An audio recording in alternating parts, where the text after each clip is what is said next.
It's great having you all here.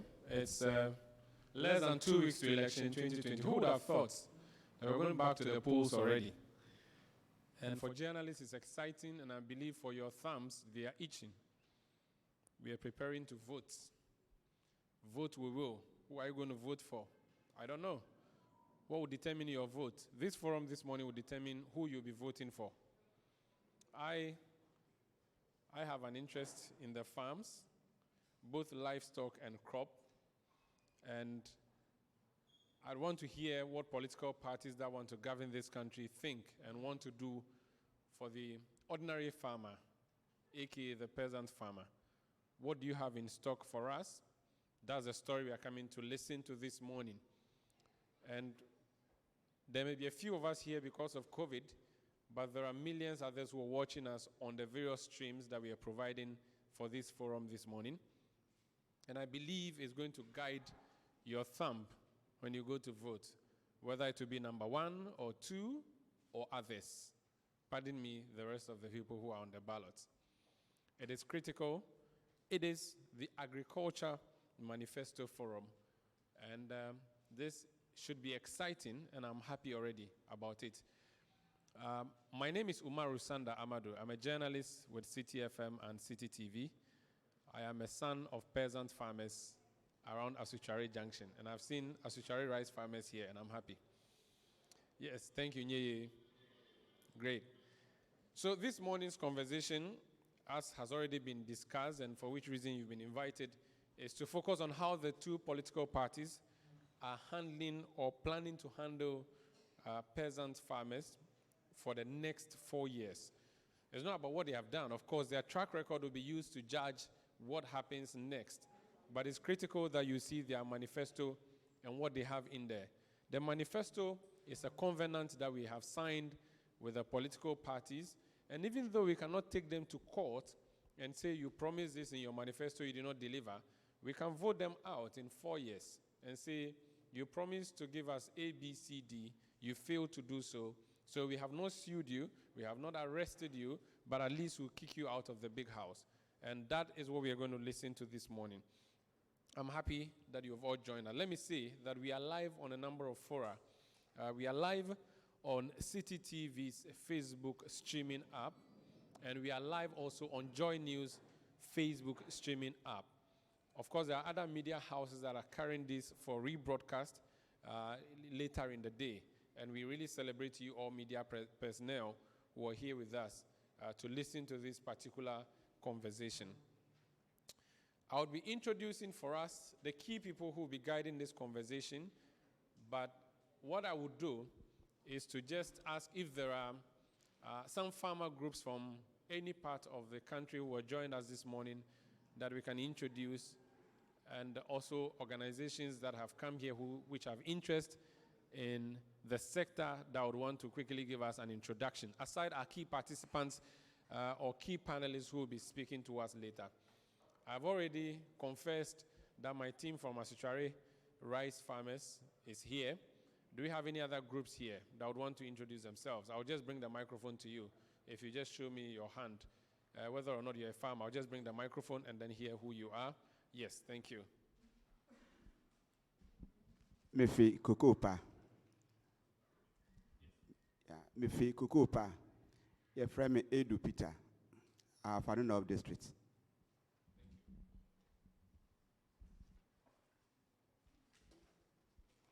Hello. The Ashama irrigation farmers are also here. Thank you, but I think we didn't hear you. If you could just say that again. I'm saying that a team of Ashama irrigation farmers are here. Fantastic, Ashaman. Okay, Ma. The same Ashama irrigation farmers, rice farmers. Great, thank you. Okay, I'll come to you, madam. Okay. Yeah, Joseph Kwasi, Ashama Irrigation Farmers Association. Awesome. Okay. GAFAP, Ghana Federation of Forest and Farm Producers. Ashama, pizza farmers. Awesome. Australia, okay. I'm Samuel Tete Akpe, rice farmer and the Peasant Farmers Association, Asuchare. Thank you. You're welcome, madam. Mary Stella Purukun, GAFAP. Upper West. Okay, awesome. Is there any other hand that I have not seen? Okay. Okay, so I've also introduced myself. I'm a journalist. There are a lot of journalists who are here with us. My name is Umar Usanda, in case you didn't catch that. I'm with Citi TV. I did not write the invitation letter to you. So there may be 1 or 2 paragraphs inviting you to come to this program, but there may be more behind that was not sent to you. So I'm going to invite someone who has the locals to tell us why we are gathered this morning, why they decided to put this program together, someone with a gravitas to properly welcome you, because I have done that, but I probably don't have the power. I'll introduce our panelists in the course of the program, but I would first want the introduction and the welcome address to be done by the National President of the Peasant Farmers Association of Ghana, which has put this together. So let's welcome with a round of applause, Mr. Abdulrahman Mohammed.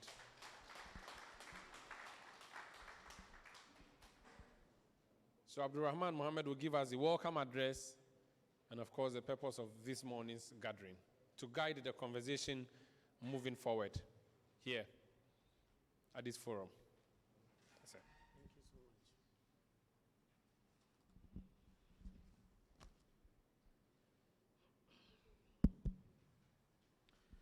so much. Good morning, everyone.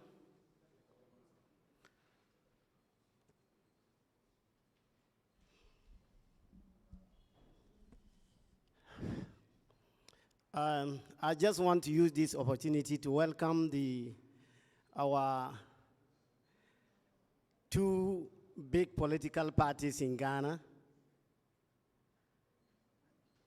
The Deputy Minister of Agric from the NPP, and also Mr. Harry Yamson, spokesperson of the NDC in agric. I warmly welcome you to this important occasion. I also welcome all of you, especially the media that are present, farmers, other farmers who have joined the Peasant Farmers Association here. I welcome all of you to this important meeting. To get to the point, we started engaging political parties leaders in 2012 to listen to them and know and see what they have for the peasant farmers. We are peasant farmers. We cut across the whole country, and we are doing our best. The politician will bear with me that any country that there is peace in the country, you boast that there is food abundant in that country. That is why there is peace. So without peace, the politician cannot rule this country. So I thank the Peasant Farmers Associations and the general farmers in Ghana who are doing their best to produce for our nation. I am just trying to see what these 2 main parties have for us in their manifestos, so that it will give us the thinking coming 7th December to decide. We are going to decide based on what we are going to receive from them. Gone are the days people vote without knowing what they vote for. This is not the time. Today, we vote for policies that will help the country and help the peasant farmer. That is our duty. So we have invited you to listen to you, to tell us what you have for us. I also want to urge all the political parties that the country is peace, and therefore there should be peace in the country. We have done our role by producing for the country. Even when COVID-19 came, we didn't give up. We have to come out massively and produce enough food for the country. I think without food, if there were no food in the country, we will not be talking about elections 2020. Even though the plan is 2020, it could be shifted to another year, provided there is no food in the country.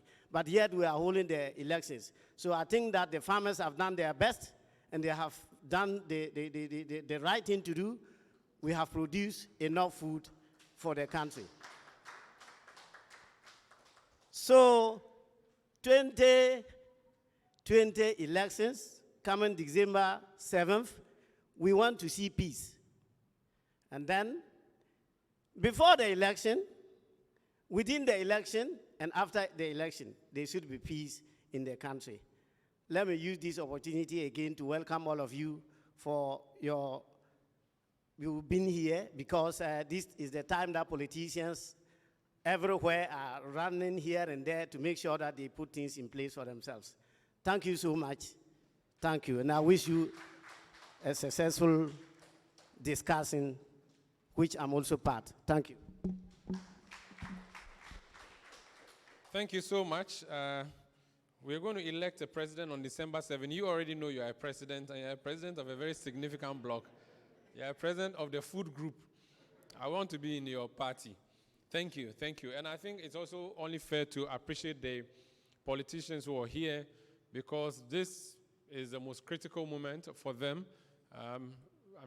13 days to elections. To get a politician to even pick your call is a problem. So if they are able to come to your function, is worth celebrating. So I think we should acknowledge the presence of Deputy Minister for Agriculture, Honorable Sagri Bambangi. Sir, please give us a wave. We are happy you joined us. Mr. Harry Yamson speaks for the NDC on agriculture. Mr. Yamson, please give us a wave. Thank you. Now, we also have someone in our midst, not a politician. He's not running for office, but it's critical for today's discussion. So Patrick Stevenson is a powerful man in so many respects. Patrick, please give us a wave. Thank you. So Patrick will be joining us as well for the discourse. But before we get to that level, which is the icing on the cake really, let's hear a few remarks. And let me also acknowledge some groups that have joined us this morning. Agric, Econs, and Agribusiness Department of the University of Ghana. Please give us a wave. Thank you so much. Thank you so much. Ghana Federation of Forest and Farm Producers. Please give us a wave. Thank you so much.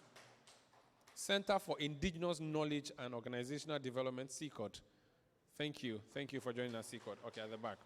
And then we have Send Ghana and, of course, Oxfam. These are all partners that have joined us and assisted us today for this wonderful program. Let me invite now Mohammed Abdul Karim, his Country Director for International Budget Partnership, to give us a quick remark for this particular program. Please, let's welcome him.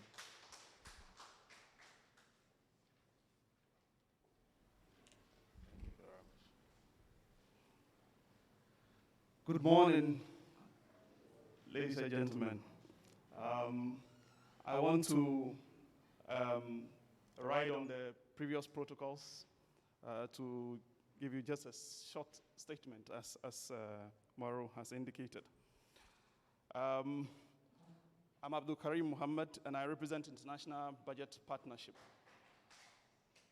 As it has become the custom in our country, in the lead up to general elections, all the major political parties put forward their policy propositions covering the various sectors in the form of their manifestos. Now, we know that policy propositions are not prepared in a vacuum. It must be situated within a context, and it must have a target of beneficiaries. With regard to the agric sector, I will say the beneficiaries are diverse. We can first talk about the farmers, but you and I know that all of us are ultimate beneficiaries because, as the president of Peasant Farmers said, if there is no food, then there will not be any peace.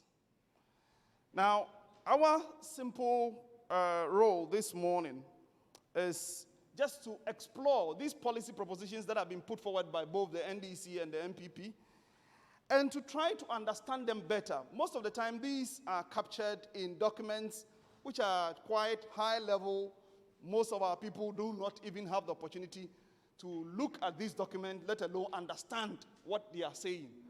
So for us at International Budget Partnership, what we thought of was to create this opportunity to have this forum so that the leaders of these leading political parties will engage with the farmers and try to clarify the policy propositions that they are putting forward for farmers to see to what extent these are aligned to their own interests and ambitions. And so if we are here today, I think it's a great opportunity for all of us who are here, both the farmer groups as well as the media, for us to interrogate the issues as being proposed by these two political parties. At International Budget Partnership, where our interest lies most is how do these connect with government's fiscal policy decisions. We can have very lofty ideas of what we want to do in terms of changing the lives and livelihoods of farmers. But the question we ask ourselves is, how are these feasible within the fiscal context, given all the challenges and opportunities that may exist? So if we are here this morning, as International Budget Partnership, ours will be to also provide the necessary backstopping that will be required in terms of the fiscal dimension to help us all have a successful program. I will not say much because my colleagues from Oxfam will also have to make a short statement. So we wish you all a successful deliberation, and we are around. If you have any challenge that you will need our support, we'll be willing to give you that. Thank you very much. Thank you so much, sir. Thank you. We really appreciate your comment and contribution and remarks on this particular conversation. And still, the same respect as giving and taking responses from our sponsors and supporters and donors for this forum. I'm going to invite now Oxfam, a very critical organization in this. And to speak to us this morning is Mohammed Anwar Sadat Adam. He's head of programs and campaigns at Oxfam in Ghana. Sir. Thank you. Thank you, Umar. Good morning, ladies and gentlemen. It was supposed to be my country director who was asked to be here to make these remarks, but he's asked me to represent him in this forum. So if I speak well, the credit goes to him. If I goof, please blame me. I also want to acknowledge that I'm standing in front of my professor who taught me economics about 20 years ago. And so if I speak well this morning, the credit goes to Honorable Dr. Sagre Bambangi. And if I do not do well, then he will blame me for not being a good student. That was just on the lighter note. To start off, on behalf of Oxfam in Ghana, we are also happy to be part of this forum. We have a very long relationship with the Peasant Farmers Association, which of course started several decades ago. We have been in this country supporting the work of farmer organizations and other civil society to seek ways of better policy design and implementation that will go to benefit farmers and the general citizens of Ghana. And so when we were invited to be part of this, we were happy. Why? Because we think that this is one of the platforms where citizens, especially farmers, get an opportunity to have direct engagement with policymakers and to understand what policy propositions that they are making to address their peculiar needs as peasant farmers in this country. We are also happy because such fora provides opportunity to start to engage and start to talk about issues around social accountability. And so we are hoping that this is not just going to be a one-off forum, and that after the elections, we will have opportunities to engage again both political parties to continue to have such engagement so that the voices of peasant farmers in this country are always heard in the policy planning and implementation process. We do hope that at the end of today, our farmers and all of us in this room and those who are joining us outside of this room will have better understanding of what our political parties are proposing to address the key challenges that we face in the agriculture sector. But significant, important aspect of this discussion for us in Oxfam is related to how we are going to deal with the structural and the systemic issues in agriculture. We have in the past been just dealing with largely the symptoms. And so the structure of our agriculture has not changed since independence. So how are our political parties going to address these systemic and structural challenges that we face in the agricultural sector to make sure that it becomes a sector that is beneficial to all, the farmers, the citizens, and especially our mothers and the youth who want to go into agriculture. With these few words, I want to say thank you and wish all of us a successful forum that at the end of the day, we will leave this room happy and be able to make informed decisions regarding 7th December and beyond. Thank you very much. Thank you so much. Your country director will be proud of you. You did a good job. Thank you. Now, I have already stated my position as a child of peasant farmers, and I believe one way or the other, we are all connected here to peasant farmers. Now, even if you are not, the food you eat was provided by a peasant farmer, and like our president has said, if there's no food, there shall be no elections, because when you go on the campaign trail, as a politician with a V8, you have to have food in your booth.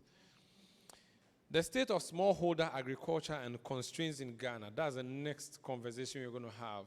And I'm going to invite, and I appreciate if you could help me welcome him with a round of applause, Charles Nyamba, who is head of programs and advocacy at the Peasant Farmers Association of Ghana. Charles? Okay. For the TV to make you look good, you can take off your mask when you're speaking. Thank you.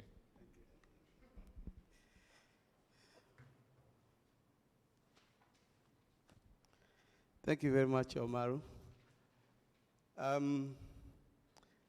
Good morning, invited guests. Honorable Deputy Minister, the NDC spokesperson, my own president, colleague farmers, and the media. I'm extremely excited to be part of this program today.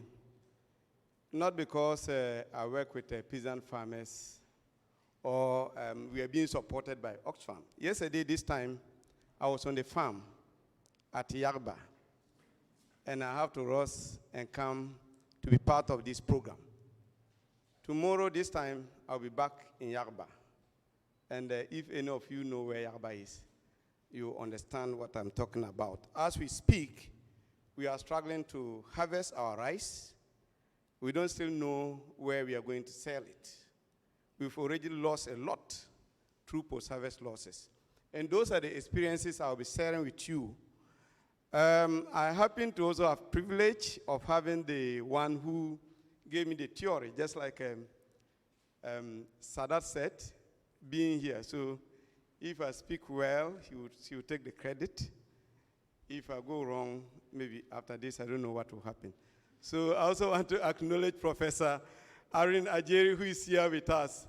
She's actually been my lecturer and my supervisor as well. So I'll be sharing the experience of myself and the farmers with you this morning. So it will be practical.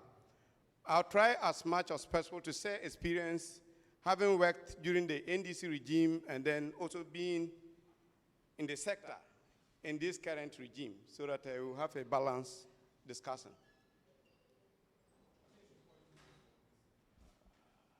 Oh, okay.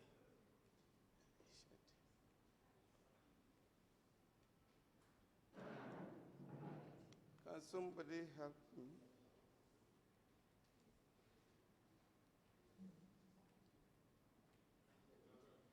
Okay.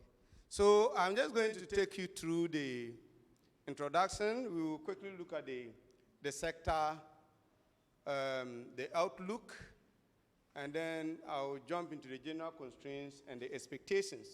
Before we even started this program, there were a lot of expectations that we are getting on our platform from our colleagues from different parts of the country. They want to hear from our two speakers why they should vote for them, just like the president said. And just like he said, we have opened our minds.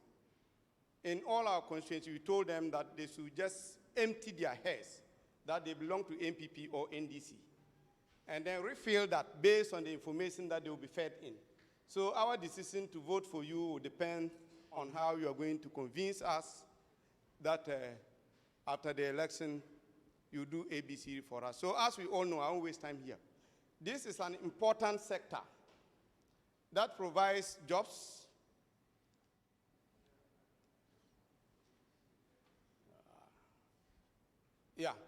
this is an important sector that provides a lot of jobs for over 90% of people who live in the rural areas, especially women, youth.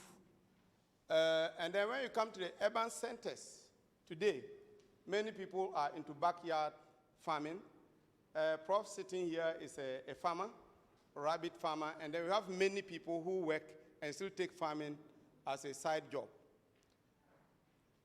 In recent times, apart from cocoa and coffee that we could boast some years ago as an export commodity, now we have cashew, we have shea, we have soya, a lot of other commodities that the sector we are able to export that help to stabilize our currency.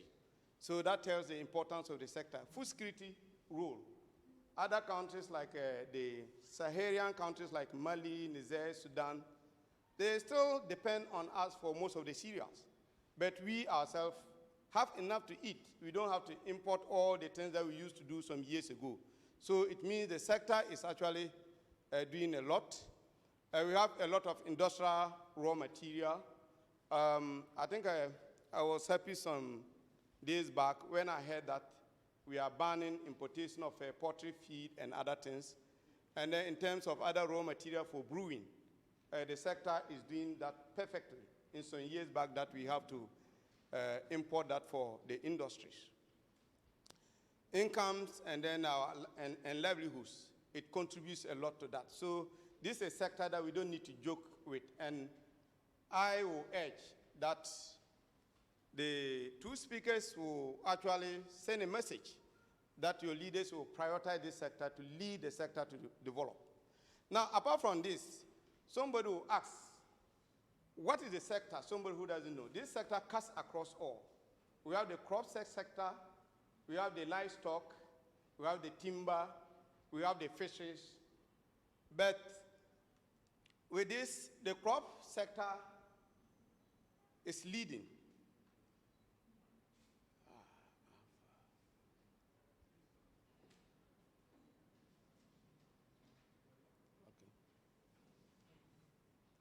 With this, the crop sector is leading, and now we have observed that when you even come to these subsectors that we mentioned about, our focus has always been on only the crop sector.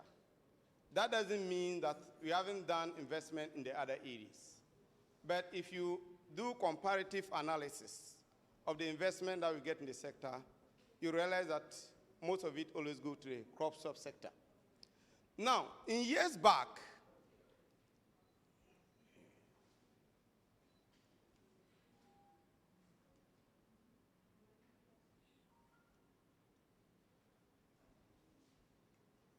think maybe you have to control it from there. The pointer is not helping me.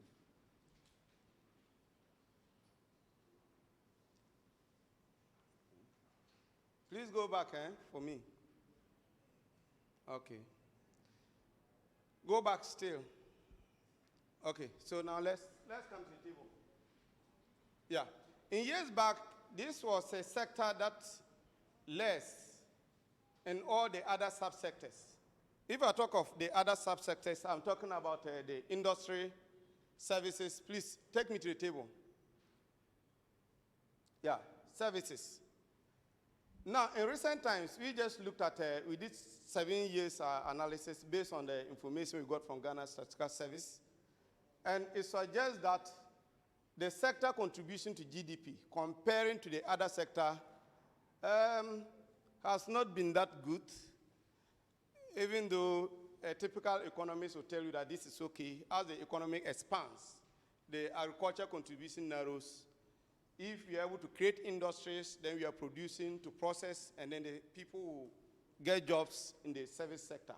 But we are not too sure whether that is happening. So as you can see, in 2013, our contribution was around 22%. And this, we came to 22 now. 2019 is around 19%. That's 18.5%. So if industry, there were a lot of agro industries that we are seeing this, we would have been happy if the sector even declines further. And that we are able to now produce more and then process. But that is not entirely the case. Please take me to the next slide. So we also took a look at, for the past 3 years, the amount of investment that goes into the sector, and realize that the entire economy as a whole, as it expands, the investment that goes to the sector actually declines a bit.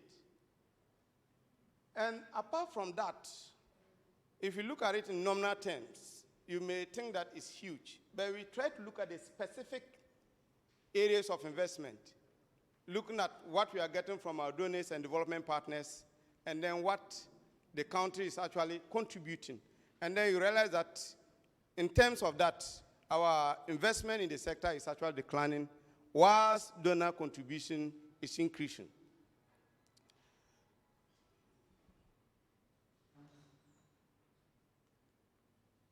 Yeah, so if you take the table here, this is from 2017, the government of Ghana contribution to the goods and services was around 200 million. And then in 2018, it came down to 157 million.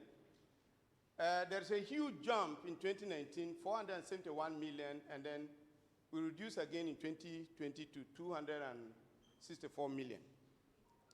Now for capital investment, where our interest is, in 2017 again, we had 384 million. That reduced gradually, and now in 2020, we have 225 million. Whilst the contribution from donors and development partners, as you can see, is very huge. Here we have 251 million, down to 95 million in 2019. We didn't get the figures for 2020. Now, let's come to development partners' contribution to capital expenditure. We were 190 million in 2017, and now 384 million. Fine, it's good to receive gifts or support from your development partners. But we have the impression that if you continue to depend on our development partners to invest in important sector, critical sector like this, in the event that we are not getting from them, that will not be too good for us. Apart from that, the likelihood of them detecting how we go about the specific investment areas is high. Meanwhile, we have our own priority as a country. So we think that we should get to a point where, the investment through Government of Ghana and internally generated funds are rather higher than what is coming from development partners.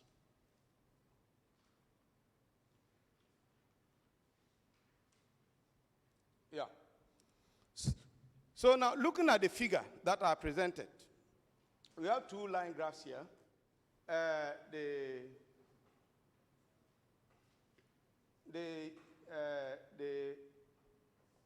blue one here tells us investment per GDP. And you can see that, and we did this in percentage terms. You can see that from 2017, where investment per GDP was 0.49%, there's a decline over a period and almost smoothing. Even though the investment appears to be high, the line graph, we were expecting it to also be increasing. If you are investing and then your GDP, contribution to GDP is growing, that is fantastic. Now, when you also look at the revenue we are getting per the investment, we have dropped significantly from where we were in the 2017. Now we came back to 0.56% in 2018. We increased a bit in 2019 and then dropped again in 2020. So that is not a very good picture in our view.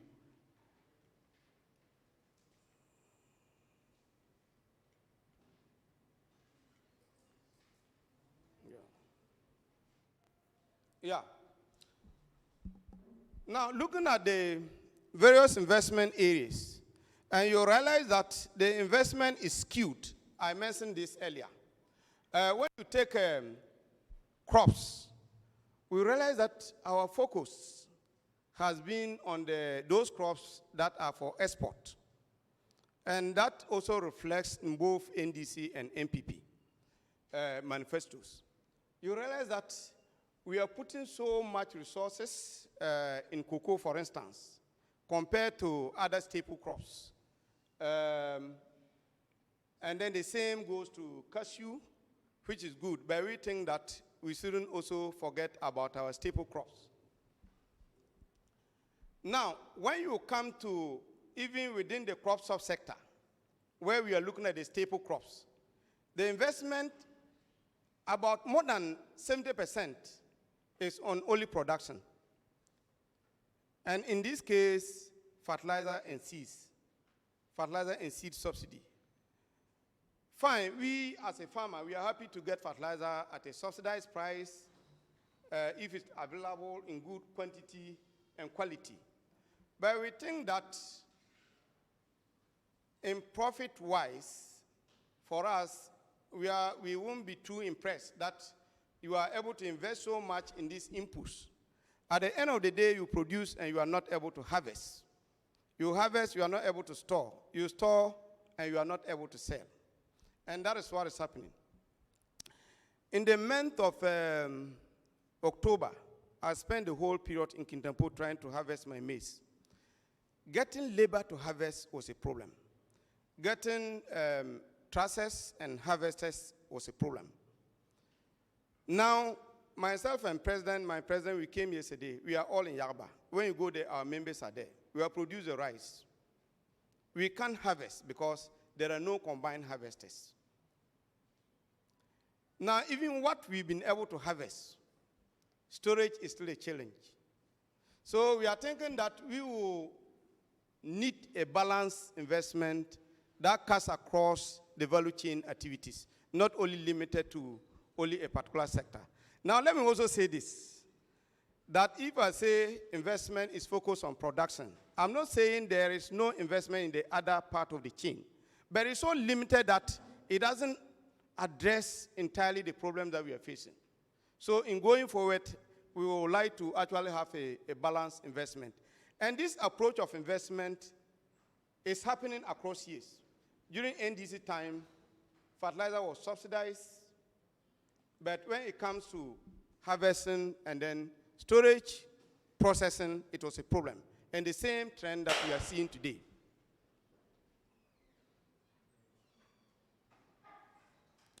Now, the current challenge that we are facing has to do with even the seed that is subsidized. I personally nearly litigated with some seed companies, and thank God the ministry came in to let the seed company pay for all the seeds that I bought from them, because we bought the germination was very poor. And the same thing that most of the farmers complain. And I hope that minister will take note of that. I know some of these issues should have come to your notice. So we want to see a support in an area that we are getting the quality. I mean, it shouldn't just be that because a seed is subsidized, somebody will go and take grains and sell to us. So in going forward, we'll tighten our ways of handling that. Post-harvest loss issues, to me, if you ask me to prioritize the various activities in the value chain, I would have gone for post-harvest losses. Because if you even struggle to produce on your own, and then you are able to take all what is produced, it makes much economic sense than to put so much money to produce, and then you have to let 50% go because you are not able to harvest. And that is our experience. When you take perishable commodities like tomatoes, tubers, vegetables, the losses that MOFA is providing is between 30 to 50%.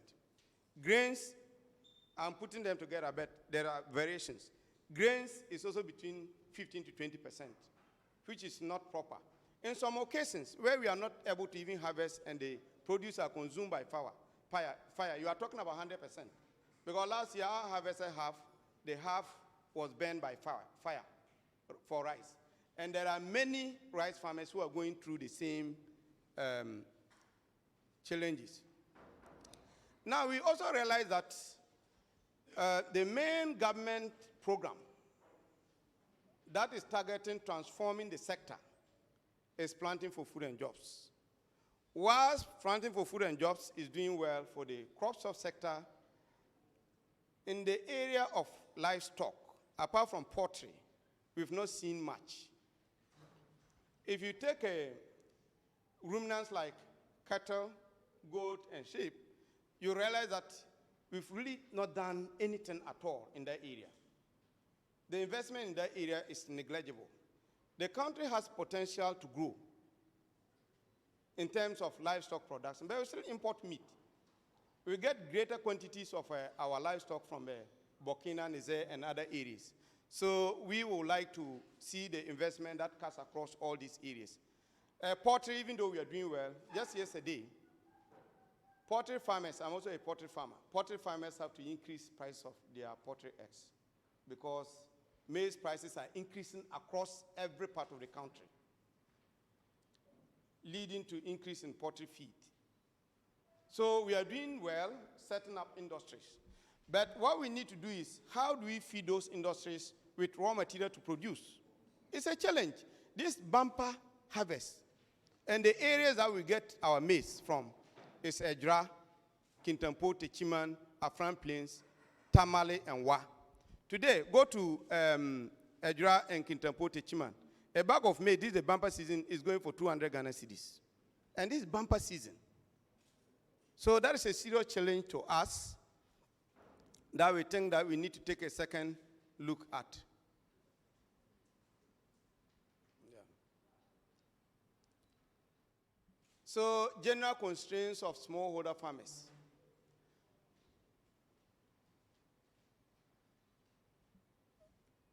Climate change and its impact on agriculture is something that global leaders are worried about. And when you come to Ghana, I think we should also be worried. I was talking about maize prices soaring and then soya and other things. This is not because we haven't put money there. It is because when it was time for planting, the rains were not coming. So farmers were expecting to be able to do the minor season where we do the double farming, like the transitional zone. And the farmers who are here with me will attest to the fact that in the middle belt, going to Afran Plains, from August to September, where we need rains. For the maize, no rains. So the minor season farming, we actually cannot get anything because of the drought. Within the same period, around September, places in northern Ghana were flooded, which usually would not have happened in 10 years ago. So it's making it difficult for farmers to actually plan when to plant, when they should expect to harvest, when they should expect more rains, which we think is a problem. And then our forest landscape and then the biodiversity is also depleting. But we are not really doing much in this area. Our focus is on getting big machineries to destroy the trees. When it even comes to input, I was talking about subsidy. We are talking about the chemical fertilizer. Nobody is really talking much about the kind of things like agroecology farming practices that is able to address climate change issue. I took a curious look at both manifesto, and none of them really mention about how we can use agroecology and other climate change preventing measures to reduce the impact of climate change in our activities. And I hope it will be something that you may want to take note of. High cost of inputs and planting materials. When you take even the fertilizer that is subsidized, the 50 kg is going for 84 Ghana cedis. For us, we think it's still expensive. It's very expensive. The subsidized seeds for most crops, like rice, was 80 Ghana cedis, which is still very high. So we are thinking that even with the subsidy, the planting materials is still very expensive for us. Post-harvest losses, I think I've said that already. And this is due to limited harvesters, lack of storage facilities, drying facilities, and then transport network and processing. These areas have not been properly looked at. Poor feeder road networks. When you go to most farming community, the produce are there. How to bring them to the nearest roadside is a problem. Limited irrigation facilities across the country. This issue of climate change, I think we'll be able to address it if we are able to do more in irrigation. The current government tried with the one village, one dam, but we think that we still need to modify it. It's a good thing, but we can take a second look at the areas that we think is not properly done, then we can correct that. So in going forward, if we actually sit with farmers and community members, this facility will go a long way to address the challenges of water for dry season activities. Yeah, so I've talked about mechanization. The current mechanization arrangement, I would like the minister to take a note of that, that if the opportunity comes, we try to consult farmers more. You see, this issue of harvesters, about 200 harvesting material equipments, the slicers and the trusses that were brought. If we were to actually work closely with farmers, maybe we would have given you another way of getting the same thing that will serve more of our purpose with maybe a lower cost than that. This facility is good. It was meant for smallholder farmers. But the cost is going for 129 Ghana cedis to 140 Ghana cedis. That is too expensive for smallholder farmer who is producing between 5 acres to 10 acres to be able to acquire. I had this discussion. Somebody said that, okay, it's meant for a group. But even within that group, it's still difficult for the group to raise 50% and take that facility. There's another opportunity, another strategy that we can use the same resources and it will serve our purpose more. And we think we will be open to share those experiences with you. Poor market linkages. Prices are determined by buyers. Smallholder farmers, we have no say. We did a price negotiation last 2 weeks. We even invited the buyers, few of them came. When we finished, we wrote to them. They only came back with what they are ready to buy. And the prices they are giving is even lower than last year's prices, claiming that COVID impacted on their activities. But we don't have alternative than to sell to them. So this is where we were expecting NAFCO to come in, even though NAFCO was in that arrangement. They promised to do something about it. We are still waiting. Yeah. So, assets of finance, this one I will not even talk. Because me, if I want to go to, even though I'm a farmer, if I want money from bank for my farming activities, I don't go there as a farmer. Because the moment I mention that I'm a farmer, even the way you are being received is different. Nobody wants to deal with a farmer. Because of structural constraints that usually make them difficult to monitor what is given out and also get 100% of what has been given out. And those constraints are not the making of the farmer. So we need to actually look at this properly. If you have a young person who just graduated and want to go into agriculture, it will be extremely difficult if the family doesn't support that person, because the banks will not support him or her. On the representation of smallholder farmers in policy-making process, I say this because even the equipment, the mechanization facility, the tractors, the tracers, and all that government always import, we don't have say in it, which we think that is unfair. Because if you bring a large-scale farmer and an investor who is not a farmer, the person is going to bargain for his interests. The person doesn't really think whether what they are bringing will serve the interests of the smallholder farmer or not. And it's because we are left out. We are left out when it comes to government decision-making. When it comes to drafting policies, fine, we are invited. But when it comes to selecting people to join boards and authorities, no, a different group will come.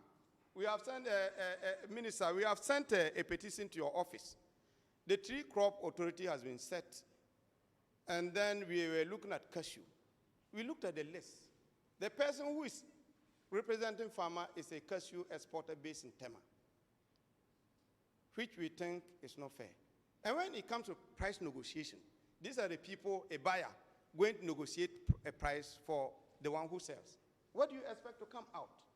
And that is what is happening in all government appointments. Smallholder farmers, especially women, are not given priority. So we think that you consider this again. Now I'll just use this opportunity to still raise a concern about awarding farmers. Awarding farmers. The committee that is set is just the award winners who are producing more than 100 acres. Those people are less than 20% of the farmer population. We are almost 90%. And looking at the history, no smallholder farmers has ever received overall National Best Farmer Award. It is only in 2004 that a woman ever received overall National Best Farmer Award, which is unfair. So we are thinking that if you are coming out with some of these things, targeting farmers, why do you target only those who are less than 20% and giving them the awards and leaving us? We are not content with giving us the District Best Farmer Award, the District Rice Award, a Woman Best Farmer Award, you Best Farmer. No, we also want to get the ultimate. Because if you take the first three who get the awards, if you take their awards, what do you give them? You spread it. It will cover all the awards that are given to the smallholder farmers. So it's an area that we think that you need to look at. Low investment in research, especially agricultural research, is an area that we've not also looked at. And you see, there is danger here. The danger is that if you don't invest in your research and development, what happens is that donors will come and invest in them. So once donors come to invest in them, they tell them that we want to research into A, B, C, D. Maybe the areas they are researching in is not in the interest of the Ghanaian farmer. And there are clear examples to show where you see many researchers' focus is pushing genetically modified organisms on farmers. Whilst Ghanaian farmers, the few seeds that our local researchers are working on are working perfectly well. The seed I grew this year, it was both for business and to make a case. I did both hybrid and then the local seed. I did Abrohoma, that's the local one. And then I did Super Oasis. I did a harvest, and the cost was very high for the hybrid seed. But in terms of yields, when I did a comparison, I realized that there is no difference between the two. Abrohoma is a local produced seed. But why do we allow donors to determine the kind of seeds that the farmers should grow? So it's an area that we are not comfortable, and then we think that whoever is coming to work with us will be open to engage with you in 2021, and we hope these issues will be looked at. Yeah, okay. Yeah. So I'll just do my last slide, and then, yeah. So what are our expectations from you? We want you to tell us how you are going to address the issue of climate change, and then we look at agroecology so that we'll be able to bring our lost forest landscape back to life. We need to improve on the irrigation and water conservation practices. One village, one dam good, but let's talk and look at the limitations and how we'll be able to address that. Post-harvest losses, we want you to prioritize that. It's very important. We also want balanced investment in value chain activities in terms of input subsidies and mechanization services. That caters for smallholder farmers as well.